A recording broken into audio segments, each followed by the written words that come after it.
Hi there, fellow poultry enthusiasts. Welcome to Poultry Nerds, the podcast where we nerd out on all things feathered and fabulous. Whether you're a backyard chicken keeper, a farmer looking to optimize your flock's health, or simply a curious bird lover, you're in the right place. Join Jennifer of Bryant's Roost and Carrie of Show Pro Farm Supply, the hosts and fellow poultry nerds. Ready to dive into the wild world of chickens, quail, ducks, and everything in between? Each week, we bring you expert advice, fascinating interviews, and poultry tales that ruffle a few feathers. All served up with a side of humor and a pinch of nerdiness and a few rabbit holes. Let's fly into this next episode. Welcome, Poultry Nerds. Today, we're going to talk about egg selection. But I'm excited. I couldn't help it. I'm sorry. But first, we're going to answer a question that we have been emailed to. We're going to answer an email that was sent to us to answer the question. Did I say that right? Fan mail question. Yeah. Yeah, because like on our last episode, someone had asked me a bunch of questions, and we were like, "Hey, let's start doing that."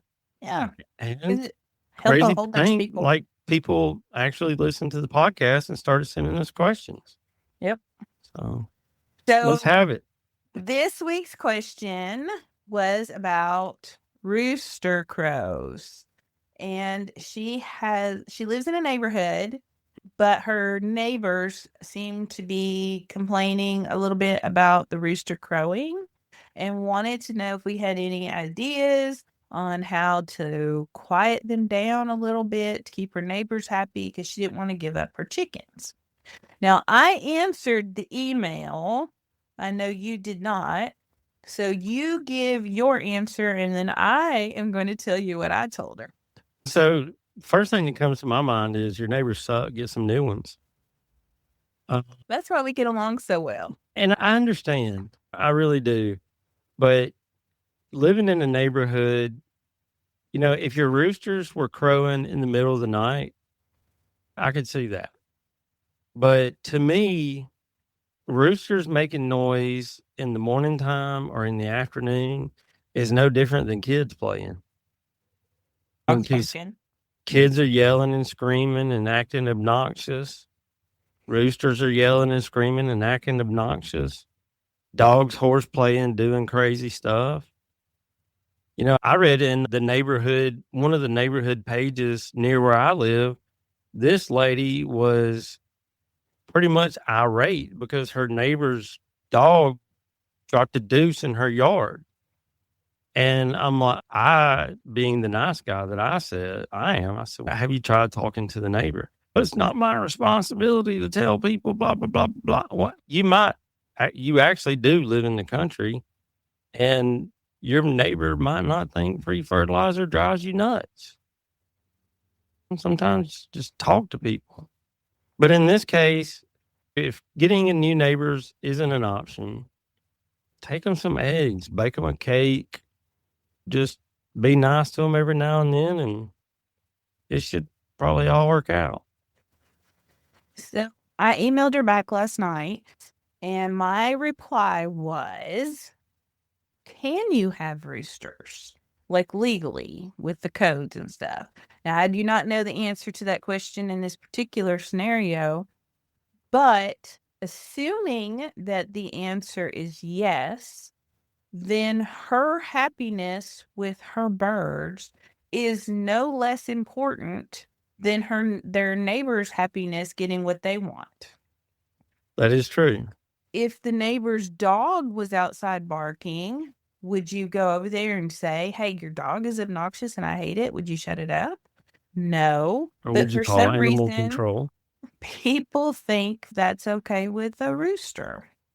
I also suggested maybe some shrubbery because soft things could absorb some sound, maybe. A water feature. Drown it out. Drown out some of it. I also suggested getting guineas for the summer. So by the fall, they would be okay with just the rooster growing. If they got some guineas and then the neighbors like really did go nuts, And they're like, well, you know what? That's fine. They've ate all the bugs out of our yard. We'll get rid of them. Can we keep little roosters? They're little roosters. They're cute. They're like, yeah, they don't make nowhere near the noise them things do. So, Yep. it's an indirect win-win. And then I do know there are such a thing as rooster callers. I do not have any firsthand knowledge with them. I did do a little reading on them, and they're just basically a little collar that you put tight enough that it doesn't allow the rooster to extend his neck as far. And that is, he can't get the projection of the noise out. It said, maybe works, To maybe me, doesn't. like low-level choking the animal. Yeah, exactly. And I wouldn't do that. I would be more likely to take them to the vet and have their vocal cords severed. I I also mean, suggested bringing them inside at night and covering them like a parakeet. yeah. But nighttime's not usually when they do it. I know, but they would still be in the morning that way. True. Put them in the garage. But assuming it was legal, I can be a little saucy. I would probably move them closer to the neighbors. But that's just me. It's really nice to take chickens to fresh grass. So you could take them over there right next to your neighbors and leave them over there for a few days and then move them away. And then they're like, don't. Okay, I can deal with this. It's not as bad as them being right there. And then they may be like, if we don't say anything, they'll leave them on the other side of the yard. But in the whole scheme of things, just being like realistic here, the world is getting more crowded. If you bought a piece of land that you are allowed to have birds on, then enjoy your birds. That is not, the neighbors bought there also because they had the freedom to do what they wanted to do. So don't be feeling bad because you're doing what you want to do. If this HOA trend continues, they're going to tell us what color cars we can have. And at some point, people have to put their foot down. But we're getting on my soapbox. I'm going to leave it alone. I do live out way far in the country, and there's no restrictions out here. But I've tangled with my neighbors here a little bit, just because we have a restriction in the county I live in. Yeah, you can have birds here. For them to hook up electricity to your house, it must be more than 999 square feet. That's it. Apparently, Jefferson County hates tiny houses. I think most do. We don't have them here either. All right, you ready to talk about egg selection? And I'm always ready to talk about egg selection. All right. Because it depends on so much. But again, I would say that the egg selection, it's got to start with goals, right? Yeah, you have to start somewhere. When we talk about this egg selection, now the pictures I used are actually pictures from my birds. So if you're raising Polish or Silkies or something that lay little dainty eggs, obviously the weights are going to be different. And honestly, the weights on my Orpingtons would be different than the weights that I used here because the chickens I used are breast eggs in the slides. But you've got to start somewhere. So if you're just starting out, you're going to incubate everything because you need them all to get started. But as you start refining your birds, you want to select for egg selection also. Yeah, you do. And so this is assuming that you are to that point and you're refining your birds. So like for a bird, let's say a large fowl, your Rhode Island Reds, your American Breasts, you want to be at a large size egg because that's what they're supposed to weigh according to the standard. So you're going to want to incubate. Me, I don't incubate anything less than 56, 57 grams up to 65-ish. Now, I will say that's not a hard set rule because for science, I have done things. And one of the ones that I did recently that was actually a lot drastically different than what I thought it would be. If you have like a silkie and that bird calls for a small sized egg, then you're going to want something in that 42, 43, 44, somewhere in that gram range. And I'm guessing an Orpington that weighs 10 pounds is going to be like 65, 70-ish gram. No, actually, they are smaller than the breast eggs. They lay small, the eggs that small? They're going to be in the 55 to 60 range when I set them. They'll be like a regular large fowl. So my breasts, I set between 60 and 70. I don't set anything smaller than 60.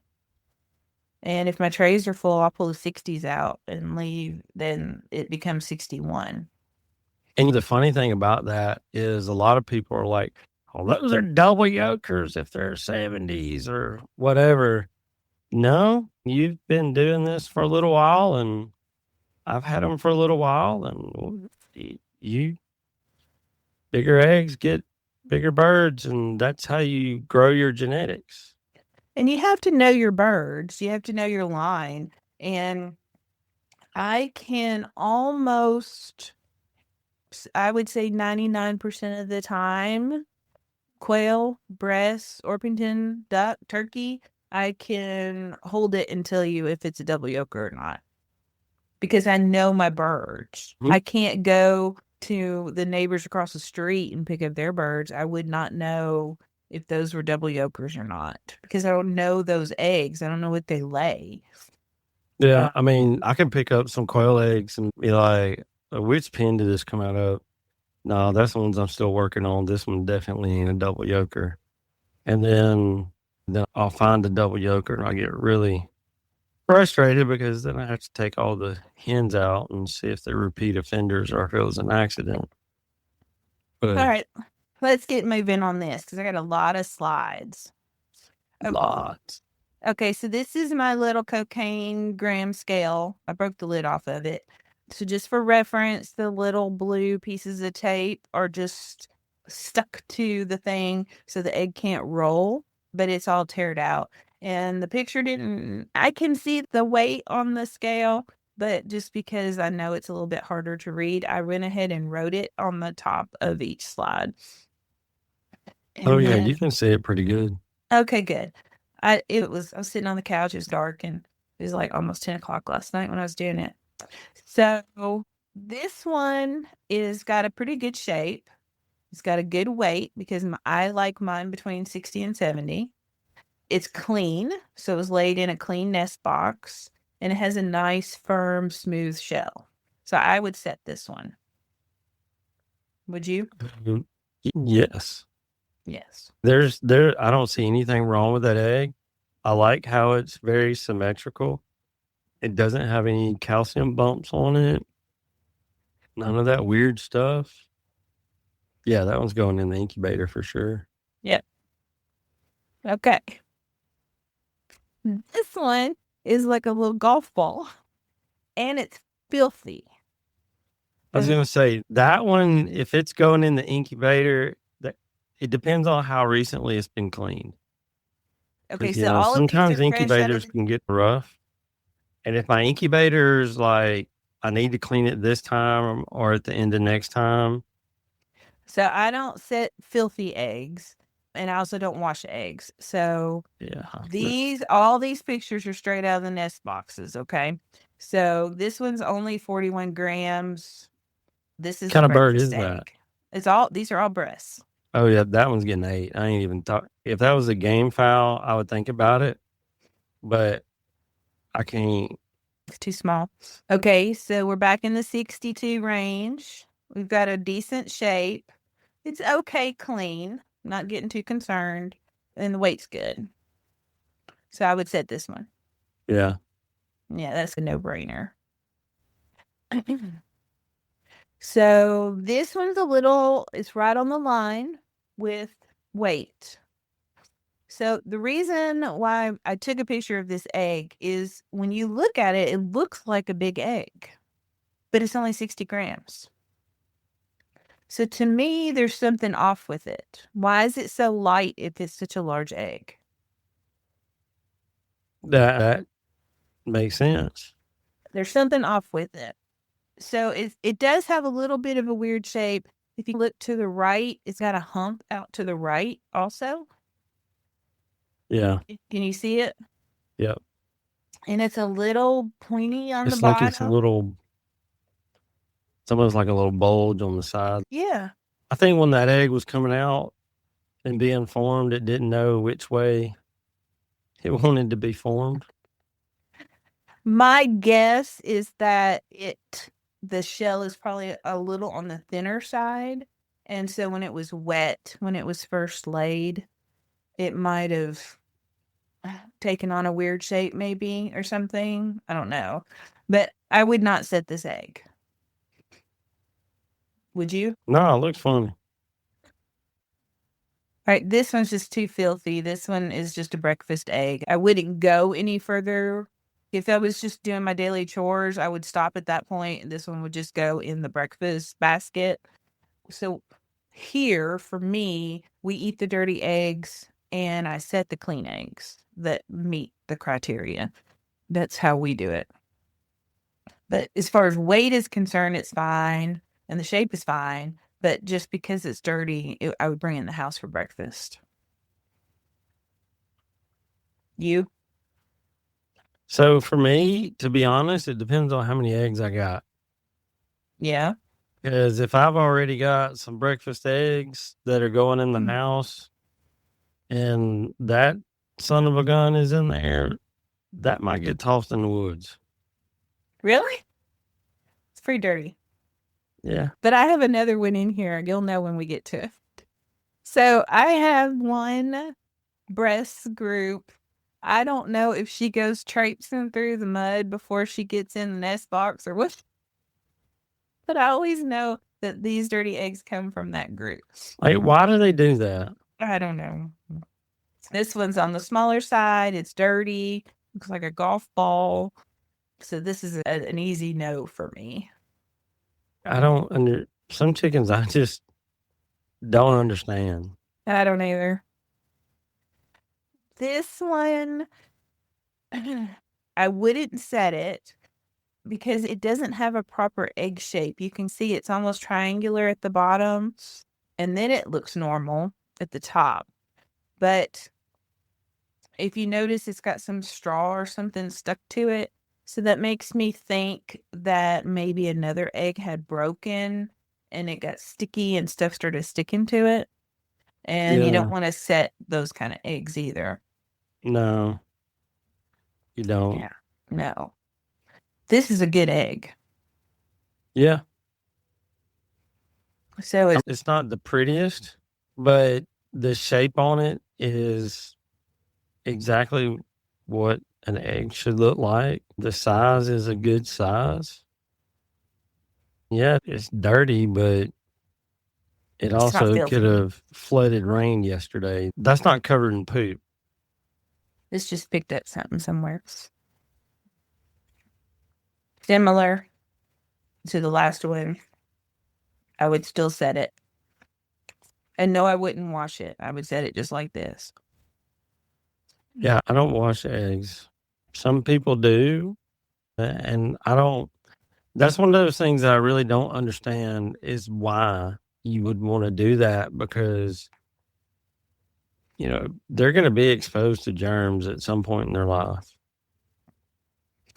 Yep. All right. So this egg is just big. It's 72 grams. It's too big. I have noticed that in my bird, that when I get the eggs are too big, they generally aren't fertilized. So they're not going to hatch anyway. They're just eggs. This particular one, it does have a blunt end at the end. It's misshapen. If you see the shadow there at the bottom, it's got some indentions or shoulders or something going on down there. So this is a no. This would just come in the house to be eaten. It's a good egg for eating. It's big. Yeah. Do you set big eggs? Not that big. Yeah, it's too big. Because to me, it more often than not, when they're that huge, like you said, they're not fertile. It's also getting to where there's slightly a chance that it could be a double yoker or not. So I just don't do it. Now that I'm sitting here thinking about it, I don't know that I have seen a double yoker in my breasts. Yeah, I'm gonna have to pay Well, more attention. I would know that the ones that you have now, where they came from, and you should not. We'll be right back. This episode is proudly supported by the folks at Valley Hatchery. Valley Hatchery isn't just chickens. They offer quail hatching eggs, waterfowl, turkeys, game birds, guineas, and started pullets. The list really does go on. If it belongs on a working homestead, Valley Hatchery has it covered.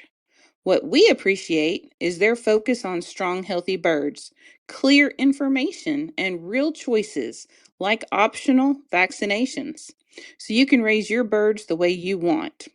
From backyard flocks to working farms, Valley Hatchery provides hardworking birds for hardworking people. Learn more at valleyhatchery.com.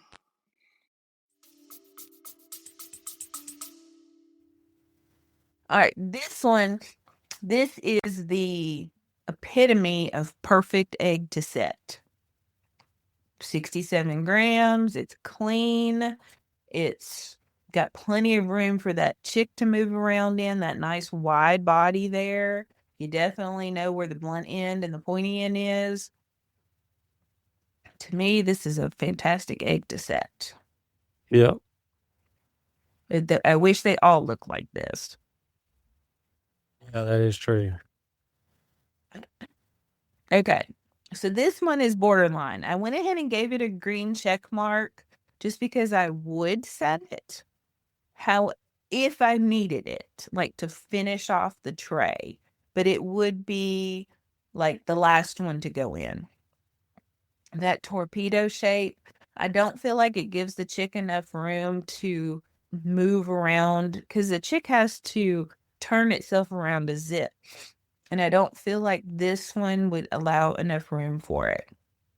Right. But it is clean enough. The weight is on point.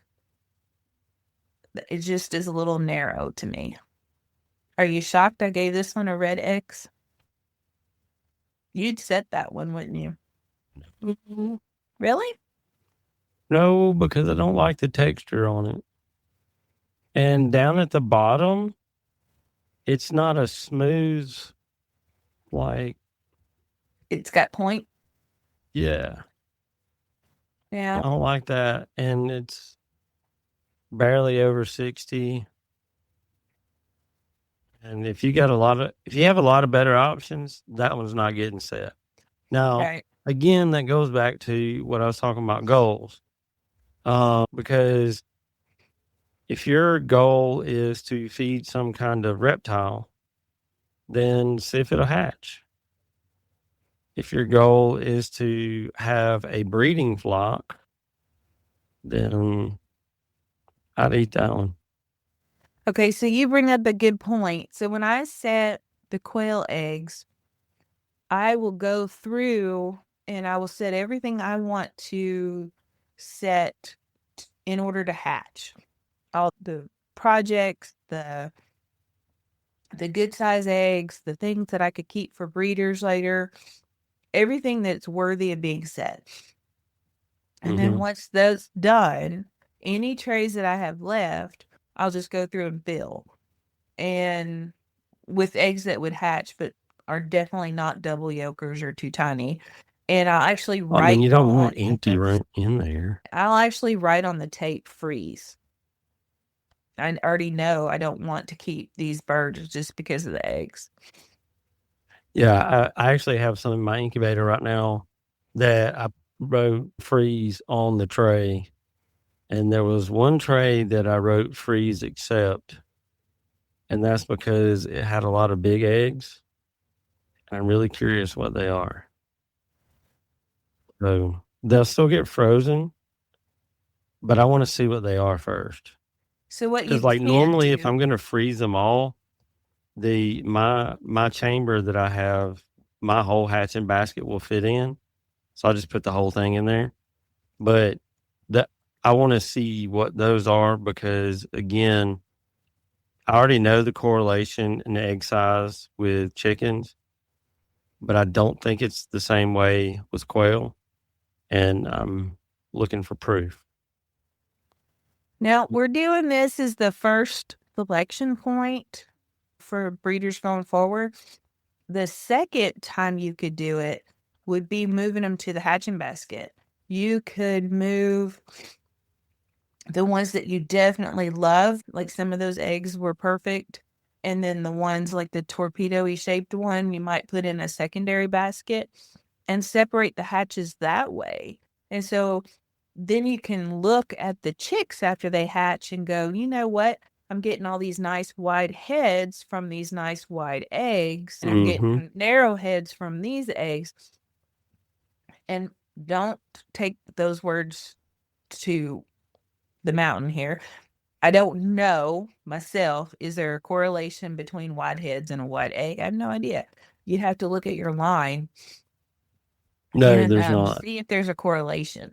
I would say this in my breasts and in my reds, no, there's not a correlation between head size and wide egg because some of the reds that I set were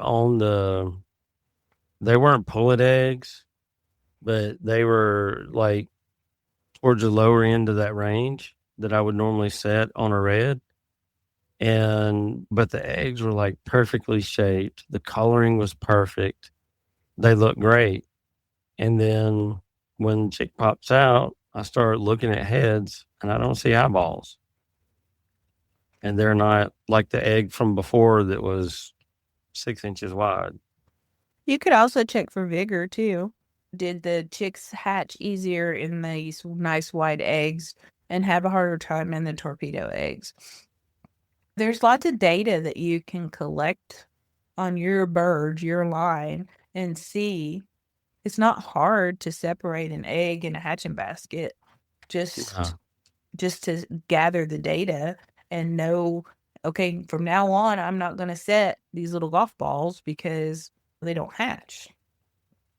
And then you would know going forward. Okay.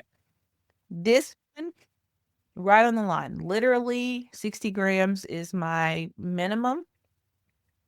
But this one is round. It does look like a golf ball. So I wouldn't set it. This would be out for me. Yeah, that's a golf ball egg. I need some kind of point because I understand that we're looking for the round part to have the big air cell on top, but I don't know. It's like I want somewhere for them to be able to put their feet and push out. I don't know why, but I'm not a huge fan of rounded eggs like that. So again, if you're in a situation where you're very limited with what you have and you're trying to build a flock, you started with a trio or something like that, then I would say hatch everything you can and cull from the results because you don't know yet what your results will be. Like for our breasts, this right here would not give us the desired chick that we wanted. And we know that. But for somebody else's line, it might. I know a guy that lives down the road that swears that he has the best line and has told me that I was lying on my birds. And I told him, I was like, all right, buddy, because he didn't believe that the ones I had did what I said they did. And so I actually gave the guy 5 eggs and a 10-pound bag of chick starter. I said, hatch these suckers out and call me when they're like 6 weeks old. And I want you to hatch out 5 of yours. And I want you to feed them all that 10-pound bag of feed. It was like, but if they have the same feed, it'll be the same. I said, Call me when they're 6 weeks old and let's talk. Now he's talking about culling his whole flock. It takes time to get to this point. So now on the flip side, some of these eggs you don't want to ship out. I wouldn't never ship out a dirty egg or a torpedo egg or any of that kind of stuff. So that is just etiquette as far as I'm concerned. Yeah, don't be a jerk. Yeah. All right. So now that's all the breast eggs. So now we got some slides for some quail eggs. So these are just standard quail eggs. Now, both of these would be okay, but those are my birds. Now, I know that the top one is from my farrow line because they lay really large eggs. And the bottom one could be like from my Egyptian or my Fees or something. And I know that it's a normal size egg for them. But if I handed that to you and you did not know my birds, you might think that I handed you a single yoker and a double yoker. Somebody would, definitely. But when I looked at those, I was like, that's a Pharaoh and that's a Fee. Because I know that your Fees, they look like they're about this big. But when they hatch out, it's like, how did that fit in there? I know. I don't get that. The Fees are The some of the biggest popcorn. birds. The easiest way to explain quail is popcorn. Yep. Okay. So these are celadons. Now, people say that celadons are harder to hatch. That is not a true statement if you select eggs correctly. So what I think is happening is people are just trying to set all of their celadon eggs and not go through this process. And then they think that they're harder to hatch because these eggs that I have in this picture are not going to hatch. Well, I mean, that egg on the bottom, that son of a gun's got a hole in the side. It's cracked all the way around. It looks like one of your pigs tried to eat it. And you're like, so I did that on purpose just so I would remember it. But the egg looked normal laying in the egg rollout tray. The shell was so thin that when I picked it up, I could put my finger in it. yeah.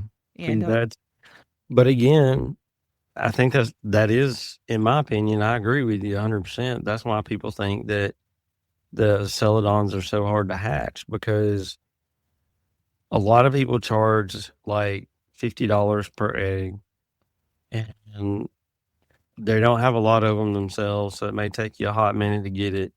And you're so excited to get these 12 eggs, and you do your best. You're going to incubate whatever you get. And then when they start laying, you're going to incubate whatever you can get. And again, you have to start with where you're going to start with. But as soon as you get, if I was starting with the line, as soon as I got, say, 100 birds, then once I had 100 birds that was anywhere from 8 to 12 weeks old, I'm really going to sit there and spend probably half a day looking at them and getting them to convince me, why am I going to keep feeding you? Mm-hmm. And because then, you got 100 birds. So if you go through and you find something wrong with all but 10 of them, then you have 10 amazing birds. And as long as they're not all roosters, you got something that you can then build a great flock off of. And with quail, crap, they fully mature. They start laying eggs 6-7 weeks, fully mature 8-9 weeks. You're ready. You can hatch out, like, in theory, 5 generations in a year. But, all right. So the top one is golf ballish looking, but it has a little indentation in it. Like I'm not going to say a peck hole, but definitely some kind of a hole going on. And then the middle one, that one's just a hot mess. That looks like, and that thing looked like it was already in the oven when it came out of the pan. Like an egghead. That's where Watto is. I will say this, when you have all those spots down on one end, even if it was a perfectly shaped head, then all those spots, speckles, you don't want them all collected on one end of the egg. That's not good either. You want them to be like that egg right there, the one with the green check. There you go. That's the perfect celadon egg. You have an egg shape. You have a nice firm shell. It's shiny. It's good weight. That's the perfect egg right there. And I know you're doing this under LED lights when you're taking this picture. Yeah. Because I know from seeing your celadon eggs outside, they are blue. Fun fact, people have been asking me why I have gotten out of celadons. I can't see the blue. And some people know that. Rebecca at Thieving Otter Farm was actually the one that figured out that I couldn't see the blue, because I was standing in her barn and I was like, "Where are your celadons?" And she's right there, literally right there at your Stop running you. And I was like, I don't see them. I thought they were supposed to be blue. Yeah. And so she walked over and they're right here, like literally right here. And I was like, oh, I thought those were a white egg project. So they all look white to me. And so she took a whole handful and put them up against a white post office box. And you're so white. Now. And I was like, now they look gray.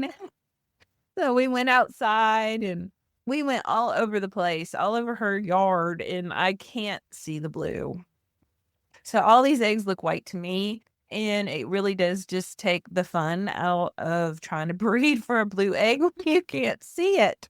So that's part of the reason. So if you have been happy with the blue eggs, you can thank my grandson, because he's the one that selected the bluest of the blue when I was setting up the breeders. And then David, of course, has helped me select for blue eggs. But yeah, it's a kind of a frustrating part of breeding celadons when you can't actually see them. The second reason is I have a new project and I only have so much time in the day and so much space. They had to go. So there they go. You conquered that project, bored with it. You're like, you know what? Screw it. I can't even see them anyway. Exactly. Let me work on something else. Exactly. And that may be why I always erred to the ones without speckles. And that may have something to do with it. Maybe the speckles made it look more gray to me, which they did. Every great once in a while, one would lay like a robin's egg blue, and I could see that. But just your normal celadon blue, no, I can't see it. All right, so obviously we talked about the one on the left. That's a good egg. The ones to the right, if you want to just go left to, so that one is more torpedo shape, not a good egg. The second one has a blue band around it, not a good egg. The third one is dull. It doesn't have a shiny finish to it, not a good egg. And the last one is a double yolker, because I know my line and I know how big of an egg they lay, and that is double yolker in my birds. Did you cut it open and scramble it? No, they probably got thrown out for the dogs. Actually, my barn cats have decided that they like to eat eggs, so I just drop them and they eat them. So a buddy of mine that listens to the podcast, he said he sends me this picture Sunday, which it was on Easter Sunday. And he said, for the first time in my life, I've ate deviled quail eggs, and they're amazing. I said, I told you the eggs were good. Mm-hmm. And I was talking to my son about them, and he was like, Dad, I'm going to have to eat 5 eggs. Why do I want quail? And I said, let me send you a picture. So I went and got a picture of a chicken egg, and I went and got a picture of a quail egg, and another quail egg, and I took that. I was like, 2 quail eggs, 1 chicken egg, boom. He said, it only takes 2. I thought they were a lot smaller. So, yeah, no. Some people's, but not mine. All right. So these are actually supposed to be regular. These are not celadon eggs. So Those are also somebody with OCD's worst nightmare to look at and select. Oh, really? Okay. So the one on the Because they're left, different size. They're torpedo shaped. One's got a hole in it. Yeah, no. there's one that's there. It's okay. Yeah, the one you put the green check on. Okay, so the second one, the whitish one, that is what I call an unfinished egg. They lay it without putting the spots on it, and it kind of might have some smear marks on it. I don't set those. Could they hatch? Yes. I have not separated them long enough to see if the chicks are healthy when they come out of them, but if you ordered quail eggs and I sent you white eggs with smears on them, would you be happy? No. So why would I set those and perpetuate that if it's a genetic marker? It's just not worth the risk, I guess, is what I'm saying.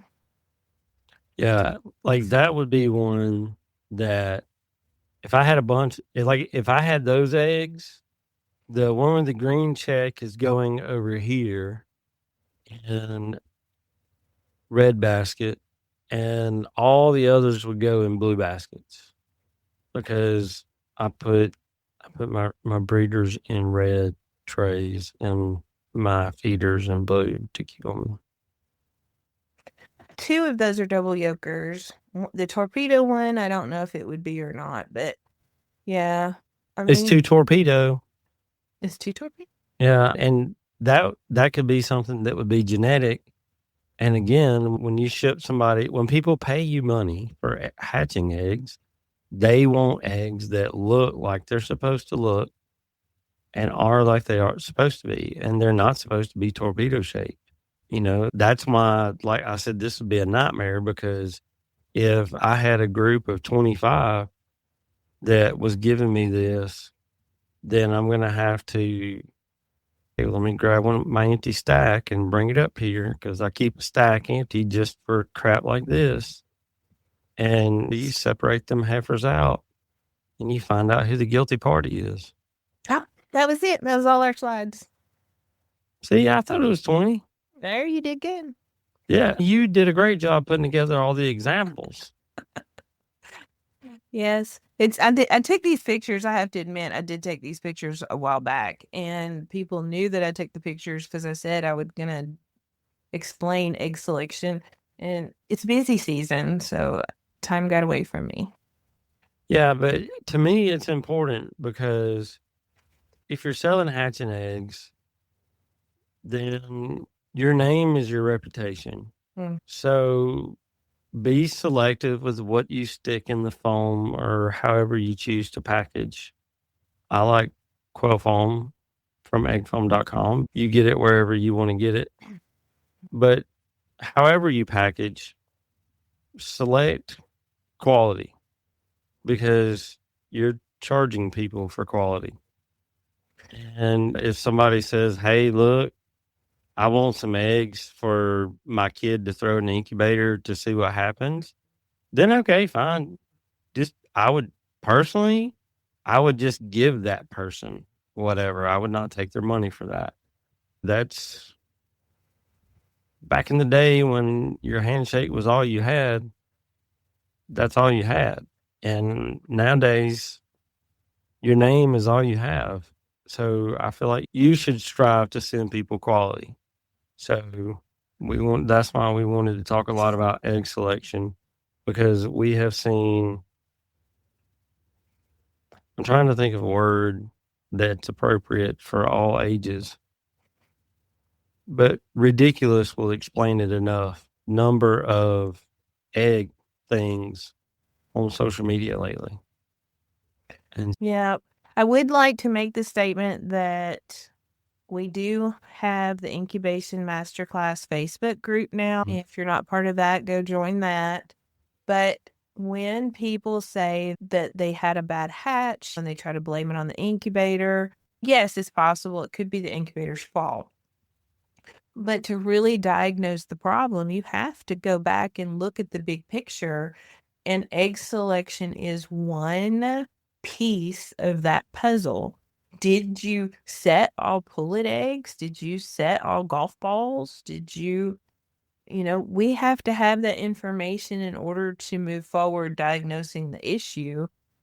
So that's why I encourage everybody to join incubationmasterclass.com, because then you get the full picture. You can understand the whole thing, because if you understand the whole thing, then your hatch rate will have to go up.